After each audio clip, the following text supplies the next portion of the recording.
வெயிலின் சுத்தம் ஆனந்தம், மழையின் சத்தம் ஆனந்தம்.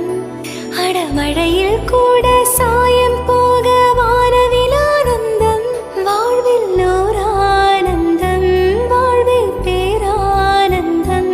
பெண்ணே நரையெழுதும் சுயசரிதம், அதில் அன்பே ஆனந்தம் ஆனந்தம். பச்சை கிளிகள் தோளோடு, பாட்டுக்குயிலோ மடியோடு. பூலோகம் ஆனந்தத்தின் எல்லை, இந்த பூமிக்கு கண்ணீர் சொந்தம் இல்லை. சின்னஞ்சீரு கூட்டுக்குள்ள சொர்க்கம் இருக்கு. ஆட சின்ன சின்ன அன்பில் தானே ஜீவன்